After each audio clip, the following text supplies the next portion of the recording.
Itinanggi ng palasyo na may kinalaman si Pangulong Bongbong Marcos sa pagsuspende ng Kamara kay Congressman Kiko Barzaga.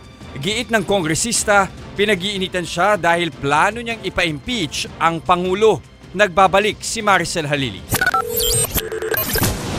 I'm the one who is planning to file an impeachment case on Marcos, and coincidentally, I'm also the one who happens to be suspended. Yan ang nakikitang dahilan ni Cavite 4th District Representative Kiko Barzaga, kaya siya sinuspinde sa Kamara. Hinala niya, may kinalaman si Pangulong Marcos sa kanyang suspensyon.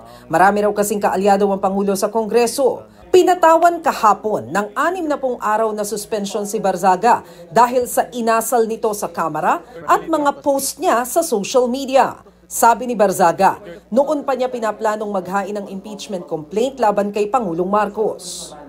We're still gathering evidence, not just regarding Marcos's involvement in the flood control, but also his, Senator Amy Marcos's revelation that he is a drug addict, which is detrimental to our country as a whole if we have a drug addict as president.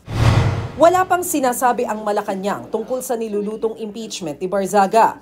Pero itinanggi nilang may kinalaman ng Pangulo sa kanyang suspension. Sabi ng palasyo, hindi kasama si Pangulong Marcos nang i-post ni Barzaga ang mahahalay na larawan sa kanyang social media. Hindi rin kasama si PBBM sa sinasabing disinformation na post laban sa AFP.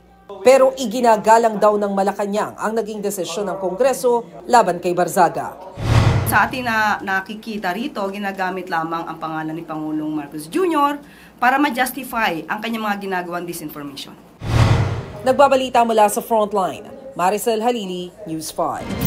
Mga kapatid, ako po si Ruth Cabal. Dito tayo sa totoo, dito tayo sa True FM.